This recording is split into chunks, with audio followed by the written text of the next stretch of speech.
Hey everybody, I'm here to explain your next project. This little guy was made years ago by myself, and he is made out of a stuff called claycrete, which used to be called plasticraft. So if I missed rewriting any of my words in my documents to say claycrete, please know plasticraft is the exact same thing. They just don't, they changed the name or don't make that anymore and make claycrete. So either way, that's what this guy's made of. I made him separately from this board. Sorry, the bell. I made him separately from this canvas, actually, is what he's on, and made him first and then glued him on after I had painted and decorated the background.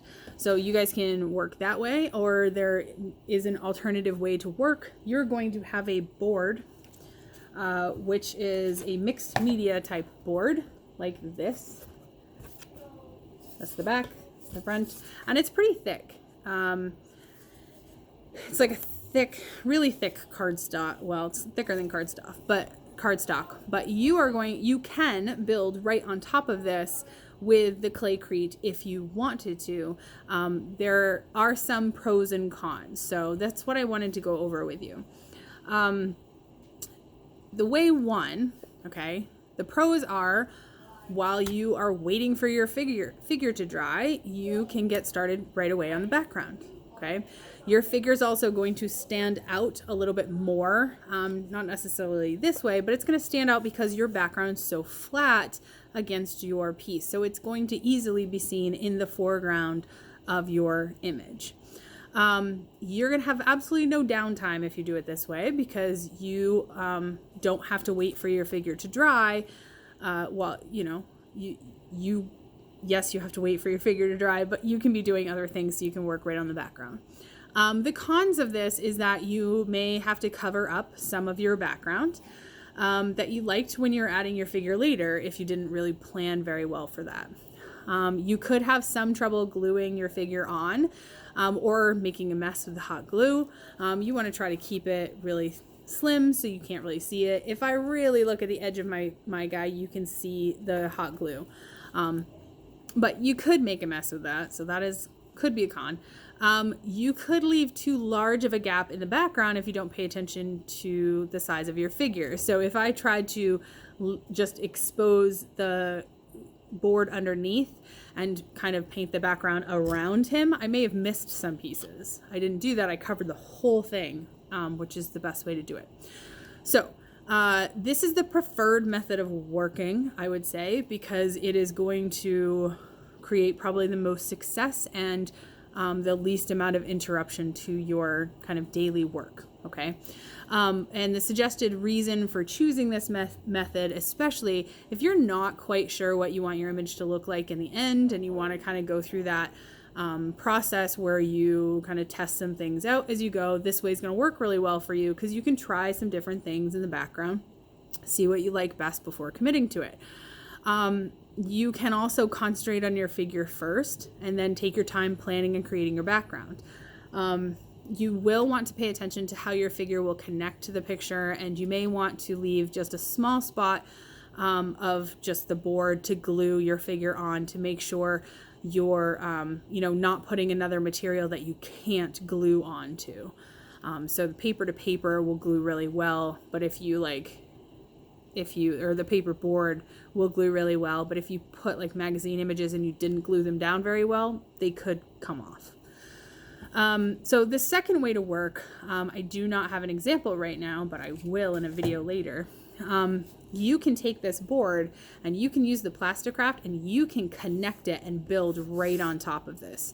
So you might put a little bit down in like the silhouette of your figure, and then you can kind of build right up, maybe putting some like little balls of scrunched up newspaper inside so it's kind of hollowish and it's not solid plasticraft or claycrete, because that will take a really long time to dry. So the pros of doing this way are that by creating the figure right on top of the board, you can get started right away with the plasticraft material and get right to work on the figure. This way the figure is also stuck to your board right from the beginning, so you don't have to worry about hot gluing anything.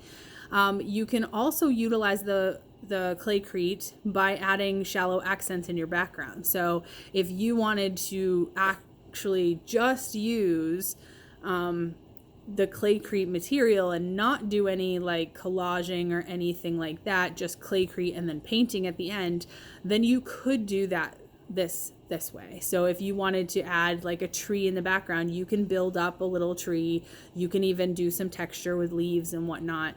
You could also use some of the claycrete to like make a little spot and like stick a stick in it. And kind of use it as a glue. You can do that as well. So there are some benefits to doing it that way.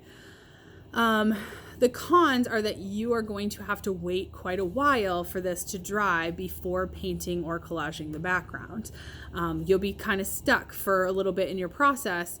Although you can utilize that time to practice your painting skills. We could go over some additional things to keep you busy and keep you doing something. I'm never going to just let you sit there and do nothing. So we'll have to figure that out if people choose to do this method. What are you going to do while you're waiting for it to dry? If we can time it just right over a weekend or even over the long Thanksgiving break, that would be amazing. So I don't know how long it will take you guys to get the figure down, but we will try to get to it as soon as possible. The other con is since the figure is now stuck to the board, you might find it difficult to visually separate the figure from the background. So in another video, I'll show you kind of how you can trick it, because you're going to want to put like a little undercut. So like this guy, because he wasn't attached at first, you can kind of see a little shadow behind. And if you build right on this, you're going to have a hard time with that. So we can kind of figure out how do you build that so you still see a separation between the figure, and the background. Okay.